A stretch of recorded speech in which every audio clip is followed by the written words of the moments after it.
நிகழ்வை இந்த இடத்திலே நாம் பார்த்துக் கொண்டிருக்கின்றோம். இது வீரமாதேவியினுடைய சமாதி. அவர்களுடைய இறுதி கட்டத்திலே அவர்கள் ராஜேந்திர சோழனுடைய உடன்கட்டை ஏறியதால் அவர்களுடைய திருமேனிக்கும் ஒரு சிவலிங்க திருமேனி பிரதிஷ்டை செய்யப்பட்டு இங்கே காட்சி கொடுத்துக் கொண்டிருக்கின்றார்கள். இந்த நிகழ்ச்சி போன வருடம் இங்கே செய்யும் பொழுது இந்த இடம் நடந்து வருவதற்கு கூட வழி இல்லாமல் இருந்தது. தற்பொழுது நல்ல ஒரு இடமாக இங்கே மக்கள் வந்து இருவரையும் தரிசனம் பண்ணக்கூடிய ஒரு அற்புதமாக இடமாக இந்த இடம் காட்சி அளிக்கின்றது. ஆனால் இது பத்தாது. இந்த ஊர் மக்களாகிய நீங்கள் இந்த ஆலயத்தை சுற்றி தற்பொழுது ஏதோ ஒரு நல்ல காரியம் நடப்பதாக நீங்கள் எல்லாம் எண்ணிக்கொண்டிருக்கிறீர்கள். ஆனால் ஆலயத்திற்கு தேவையான இடத்தை ஒதுக்கிவிட்டு அதற்கு இடைஞ்சல் இல்லாமல் நீங்கள் இங்கே என்ன நல்ல காரியம் செய்தாலும் அது உங்களையும் உங்களுடைய சந்ததியையும் இந்த ஊர் மக்களையும் சாரும். ஆனால் ஆலயத்திற்கு போதுமான இடம் ஒதுக்காமல் ஆலயத்தை சுற்றி கல்லு நடப்பட்டிருக்கின்றது. இது விளைபோகும் நிலமாக மாறிக்கொண்டிருப்பதை எங்களால் பார்க்கும் பொழுது மனதிற்கு ரொம்ப வேதனை அளிக்கின்றது. இந்த ஊர் மக்களை 3 ஆண்டுகளுக்கு முன்னால் அழைத்து அவர்கள் வந்தார்கள். அந்த ராஜலிங்கத்தை திருப்பணி செய்ய வேண்டும் என்று அழைத்தேன். வந்தார்கள். உதவி செய்யுங்கள் என்று சொன்னேன். முடிந்த அளவுக்கு செய்தார்கள். தற்பொழுது அந்த ஆலயம் ராஜலிங்கேஸ்வரர் ராஜேந்திர சோழனுடைய அடக்கமான அவருடைய திருமேனியாக ராஜலிங்கேஸ்வரராக காட்சியளித்துக் கொண்டிருக்கின்றார். அவருக்கு தற்பொழுது 25 லட்சம் ரூபாய் செலவிலே கருங்கல் திருப்பணி செய்யப்பட்டு ஊர் மக்களுடைய ஒப்புதலோடு வருகின்ற 4/9/2025 அன்று 4 கால வேள்வி செய்யப்பட்டு திருக்குட நன்னீராட்டு பெருஞ்சாந்தி பெருவிழா நடைபெற உள்ளது. வருகின்ற 4ஆம் தேதி 9வது மாசம் ராஜேந்திர சோழனுடைய இருப்பிடமான இறுதி நிலையான அந்த சிவலிங்க திருமேனிக்கு திருக்குட நன்னீராட்டு பெருஞ்சாந்தி பெருவிழா 4 கால வேள்வி செய்யப்பட்டு நடைபெற உள்ளது.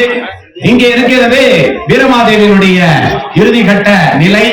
அவருடைய இருப்பிடமான இந்த சிவலிங்க திருமேனி ஊர் மக்கள் ஒத்துழைப்பு கொடுத்தால் இந்த ஆலயத்தை சுற்றி இருக்கின்ற இடங்கள் போதுமான அளவுக்கு அறிவிக்கப்பட்டால் இந்த இடத்திலையும் கருங்கல் திருப்பணி செய்து வீரமாதேவிக்கும் ஒரு கருவறை விமானத்தை அமைத்து திருக்குட நன்னீராட்டு பெருஞ்சாந்தி பெருவிழாவை மிக சிறப்பாக செய்யலாம் என்ற எண்ணம் அடியார்கள் மத்தியிலே, மக்கள் மத்தியிலே, ஊர் மக்கள் மத்தியிலே இருக்கின்றது. அதற்கு நீங்கள் எல்லாம் ஒத்துழைப்பு கொடுத்து அந்த நிகழ்வையும் மிக சிறப்பாக செய்ய வேண்டும். ஏதோ வருடத்துக்கு ஒரு நாள் வந்து ஒரு நிகழ்வை செய்துவிட்டு போவது நமக்கு எங்களுக்கெல்லாம் அவ்வளவு மனசுக்கு சரியில்லை. அதை சரியாக எடுத்து இந்த ஊர் மக்களுக்கு நாம் எல்லாம் ஒன்று சேர்ந்து இந்த இடத்திலும் ஒரு ஆலயத்தை அமைத்து இந்த இடத்திலே இருவரும் சிவன் பார்வதியாக ராஜா ராணியாக இந்த பிரம்மதேசத்திலே உள்ள அத்துணை இல்லத்திலும் இருக்கின்ற பெண்கள் ராணியாகவும் வீட்டிலே இருக்கின்ற ஆண்கள் ராஜாவாகவும் வாழக்கூடிய ஒரு அம்சம் நிரம்பிய அருள் தரக்கூடிய ஒரு சிவலிங்க திருமேனி தான் இங்கே ராஜலிங்கேஸ்வரரும் வீரமாதேவி அவர்களும் இங்கே காட்சி கொடுக்கின்றார்கள். அவர்கள் சோழ நாட்டை ஆட்சி செய்தாலும் சோழ மன்னர்கள் இதுவரை பூமியிலே 120க்கும் மேற்பட்ட சோழ மன்னர்களுடைய பெயர்கள் அறிவிக்கப்பட்டிருக்கின்றன. இந்தியாவிலே எத்தனையோ குறுநில மன்னர்கள் மாமன்னர்கள் வாழ்ந்தார்கள். சோழ மன்னர்களுக்கு மட்டும்தான் இதுவரை 120 மன்னனுடைய பெயர் அறிவிக்கப்பட்டிருக்கின்றது ஆதாரத்தோடு. இந்த பூமியிலே தொல்லியல் என்று சொல்வார்கள். கல்வெட்டு ஆராய்ச்சி 2000க்கும் மேற்பட்ட கல்வெட்டுகள் கிடைத்திருக்கின்றன. சோழ மன்னனுடைய கல்வெட்டு கிடைத்திருக்கின்றது. சேர மன்னன், பல்லவ மன்னன், பாண்டியன் மன்னன் என்று இந்த தமிழ் மண்ணை 4-5 மன்னர்கள் ஆண்டாலும் ஆனால் பூமியிலே கிடைத்த கல்வெட்டுகள் 2000க்கும் மேற்பட்ட கல்வெட்டுகள் சோழ மன்னனுடைய கல்வெட்டுகள் மட்டும்தான் மிக தெளிவாக எந்த ஒரு சிதலமும் இல்லாமல் பூமாதேவி காத்து வருங்கால சந்ததிகள் அவர்களுடைய பெருமையை, அவர்களுடைய தவத்தை, அவருடைய ஆளுமையை உணர வேண்டும் என்று பூமாதேவி பார்த்து பாதுகாத்து நம் கையிலே ஒப்படைத்திருக்கின்றார். நீங்கள் கல்வெட்டு ஆராய்ச்சிகளை எடுத்து பார்த்தீர்கள் என்று சொன்னால் சோழ மன்னருடைய கல்வெட்டு ஒரு சின்ன சிதலம் கூட அறிந்திருக்காது. ஒவ்வொரு செய்தியும் மக்களுக்கு சேர்த்துவிட்டு சென்றிருக்கிறார்கள். அதை படித்துவிட்டு செல்வதற்கல்ல, வருங்கால நம் சந்ததிகளுக்கு அதை பாதுகாத்து ஒப்படைக்க வேண்டும் கடமை என்றும் நமக்கு கொண்டு உள்ளது. ஆகையால் நாம் எல்லாம் ஒன்று சேர்ந்து இந்த வீரமாதேவிக்கும் ஒரு அற்புதமான ஆலயத்தை கருங்கல் திருப்பணியை செய்ய வேண்டும். அதற்கு முன்னால் இந்த ஊரில் இருக்கின்ற பெரியவர்கள், இளைஞர்கள், நீங்கள் எல்லாம் ஒன்று சேர்ந்து ஒரு மிகப்பெரிய மாமன்னன், இன்றைக்கு நாம் அகண்ட பாரதம் உருவாக வேண்டும் என்று ஆசைப்படுகின்றோம்.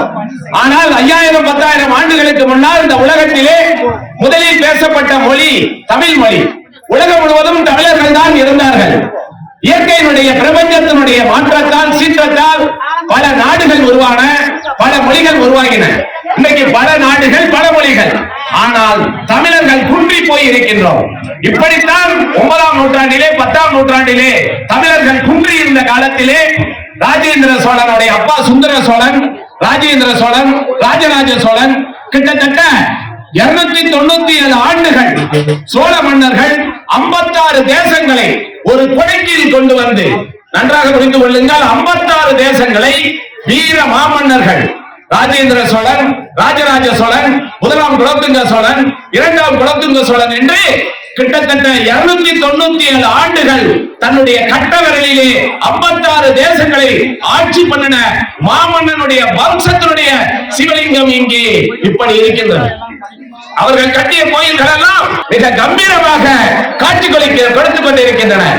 4 ஆண்டுகளுக்கு முன்னால் இப்படி ஒரு இடம் இருக்கிறது, இங்கே வாங்கள் என்று என்னை இளைஞர்கள் அழைத்தார்கள். இங்கே வந்து பார்த்தேன். 4 ஆண்டு காலமாக இந்த இடத்திலே வந்து இந்த நிகழ்வுகளை நான் கலந்து கொண்டிருக்கிறேன். 2 ஆண்டுகளுக்கு முன்னால் மகா சிவலிங்கத்தை ராஜலிங்கேஸ்வரரை திருப்பணி செய்ய வேண்டும் என்று அழைத்தார்கள். அந்த திருப்பணி தற்பொழுது நாங்கள் குறிப்பிட்ட காலத்தில் முடித்து விடலாம் என்று சிந்தித்தோம். எங்களால் முடியவில்லை. கால தாமதமானாலும் தற்பொழுது 25 லட்சம் ரூபாய் செலவிலே அந்த கோயில் கட்டப்பட்டு விட்டது. வருகின்ற 4/9/2025 அன்று திருக்குட நன்னீராட்டு பெருஞ்சாந்தி பெருவிழா தீன் தமிழால் திருமுறை பாடி ஓதுவாமூர்த்திகள் வடியார்கள் புடைசூழ சாமிக்கு தீர்த்தம் விட போகின்றோம். வாய்ப்பு இருந்தால் நீங்கள் எல்லாம் ஒத்துழைப்பு கொடுத்தால், ஊர் மக்களும் ஒத்துழைப்பு கொடுத்தால், அன்றைய தேதியிலே வீரமாதேவிக்கும் கருங்கல் திருப்பணி செய்வதற்கான பூமி பூஜை கொடுவதற்கு நாங்கள் தயாராக இருக்கின்றோம். நீங்கள் ஒத்துழைப்பு கொடுக்க வேண்டும்.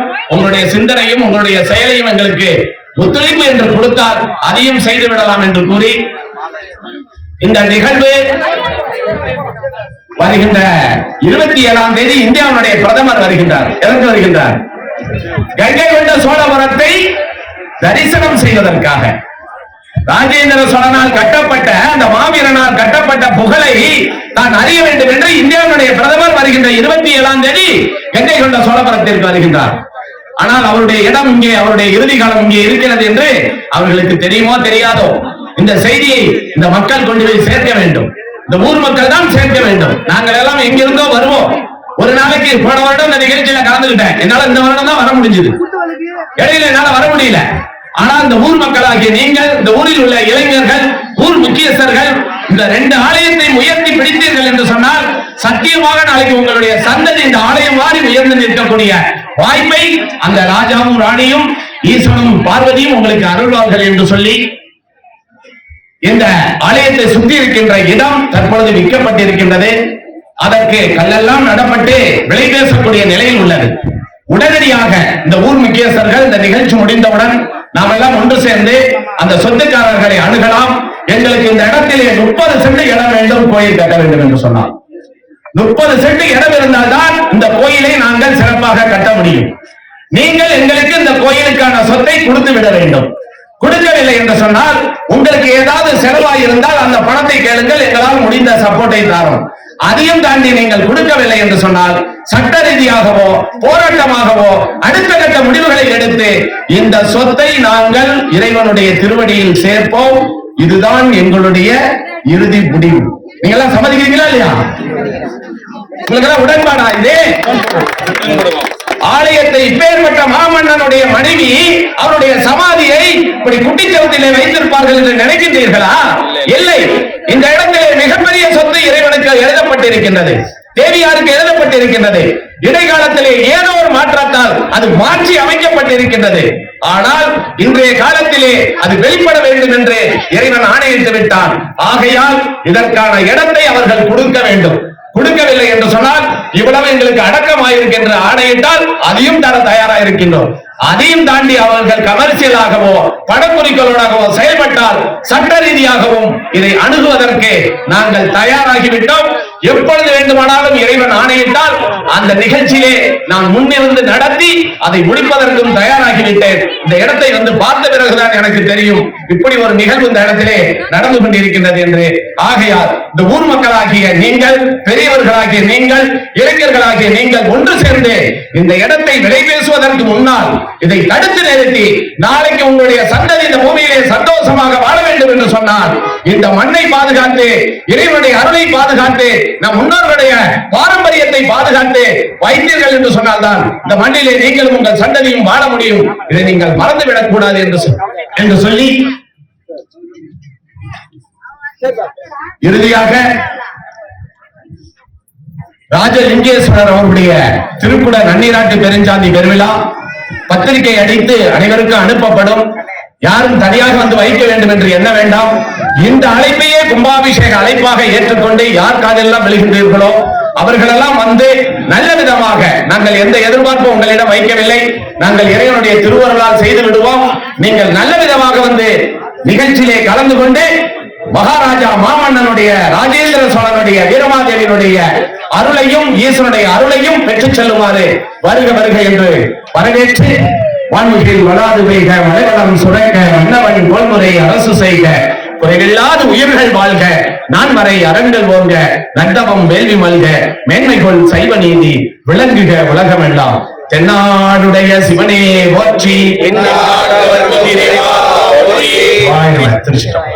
சத்ரியாஸ் யூடியூப் சேனலை லைக் பண்ணுங்க, கமெண்ட் பண்ணுங்க, ஷேர் பண்ணுங்க, சப்ஸ்கிரைப் பண்ணி மறக்காம பெல் பட்டனை கிளிக் பண்ணுங்க.